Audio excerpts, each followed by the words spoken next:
who identify as transgender. We put our story out there so people could see that like there's another family out there that is going through what we're going through, or there's another family who's proud of who they are. Before Rylan could even speak, he managed to tell his parents that he is a boy. I could just see that it wasn't him trying to be a brat. It was like painful. It was truly painful for him to have to wear feminine clothing and for us constantly telling him that you're a girl. Okay, pause it for a second, please.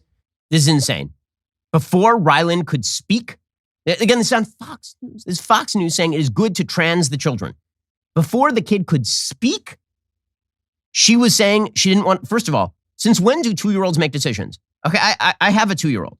My 2-year-old this morning, I went into her room and she was lying in her crib and she had a large pee-filled diaper. And I said, is it just pee or is it poo? And she said, it's pee. And naturally, there's poo inside. Is this the kind of person you want making decisions about their lifelong, quote unquote, gender identity?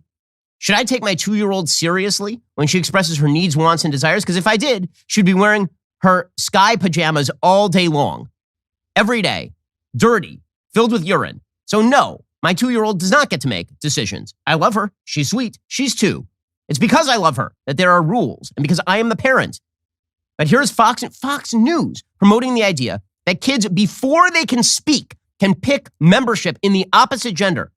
Kids don't even know the alphabet at this point. The kid literally, it says in the report, does not know how to talk.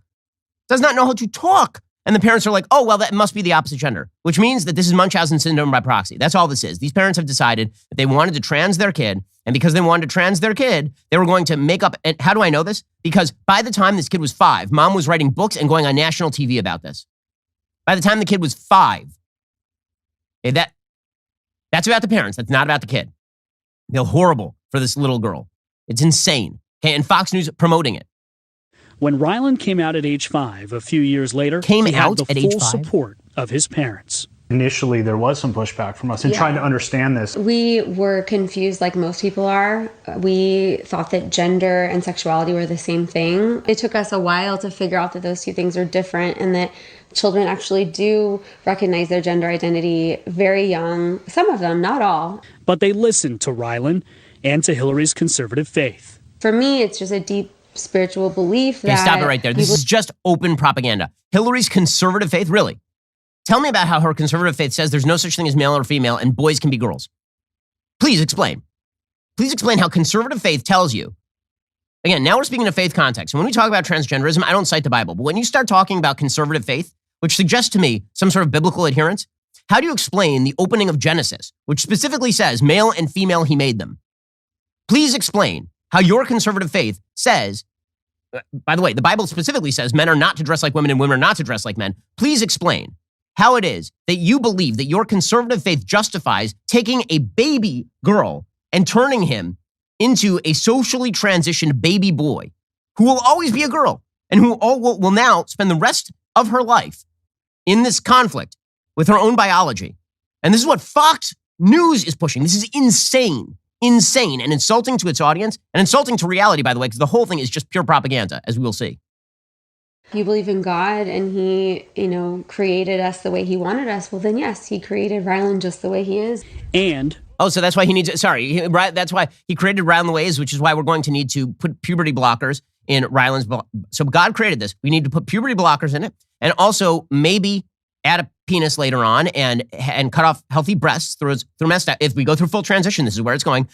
Full on hormonal suppressants, testosterone treatments, pumping hormones into the body, changing the body's construction, changing the health outcomes, cutting off healthy breast tissue, because that's the way God made it, says mom with her conservative faith on Fox News.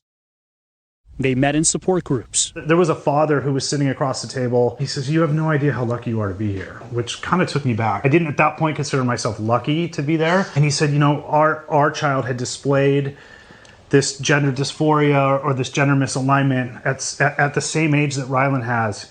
And we didn't listen and we pushed back. That pushback led that child to turn to self-harm as a teenager, which 60% of trans and non-binary kids engage in, according to the Trevor Project. More than 50% consider suicide. That for me was the turning point. I didn't want to see Ryland go through that. I'd rather have a living son than a dead daughter. I This is guarantee propaganda. that if- Okay, that's pure Trevor Project propaganda. The idea that your choice is between a suicidal girl and a perfectly happy boy is nonsense. It's nonsense. Longitudinal studies show the suicidal ideation rate among LGBT youth is way higher than among cisgender youth, like way higher, and it remains that way no matter the treatment, no matter so if you take a kid who is confused and you refuse the possibility of desistance, which is what happens for the vast majority of kids who have gender questioning at young ages. The vast majority, somewhere between 75% and 90% of kids who have gender questioning at a young age will grow out of it. Many of them turn out to be gay, but many of them grow out of it,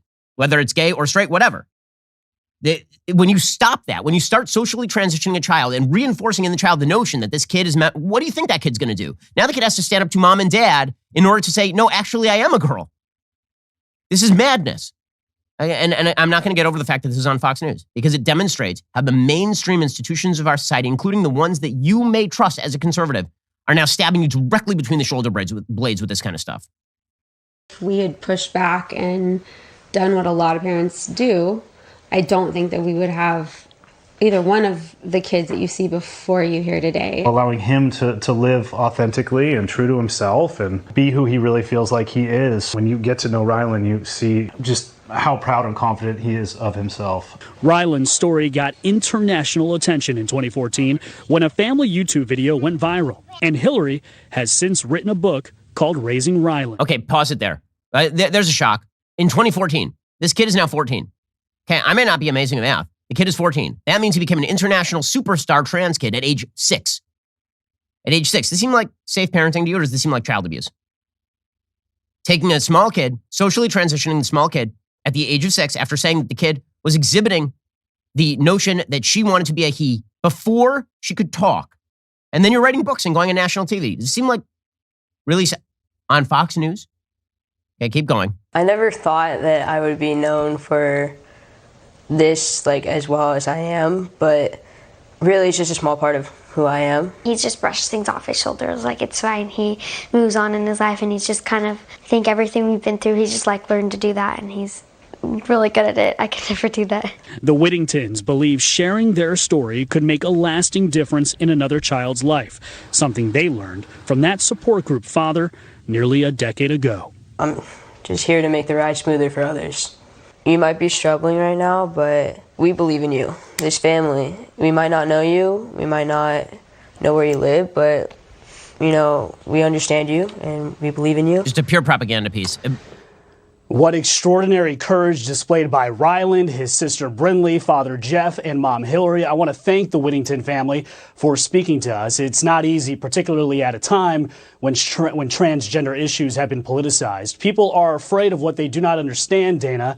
This family hopes their story will lead to more understanding, more acceptance, and ultimately more love. Just pure propaganda, pure insane propaganda. People are afraid of what if we do understand your agenda? What if we are afraid of is the agenda, because the agenda is garbage and because it's harming children and because it's deliberately promoting propaganda that is based not in science, but in ideological nonsense rooted in opposition to Judeo-Christian values and traditions and mores and rules and roles? What if that's what we are concerned about? And what if we're particularly concerned when it starts taking over major American conservative institutions like Fox News? If you're a Fox News viewer, you should think very seriously about whether you wish to give a company that promotes this kind of stuff your business. Seriously, I want to watch Fox News. I'm friends with a huge number of people who work at Fox News, including most of the hosts. And I know that most of the hosts do not agree with Fox News becoming a propaganda outlet on behalf of the most radical left agenda on this sort of stuff. They can't. There's no way they do. I've talked to many of them, and I know they don't, as a matter of fact. The fact that management, I assume, crammed this down or went ahead with this because this was greenlit. It was a fully produced segment, which cost Fox money. It's a betrayal of Fox's audience. It's a betrayal of many of the people who work at Fox. And more than anything, it's a reinforcement of the deep rot that has taken place at the core of our institutions, including in many conservative institutions, which are either too cowardly to defend values that matter or have joined full scale in the attack on those values.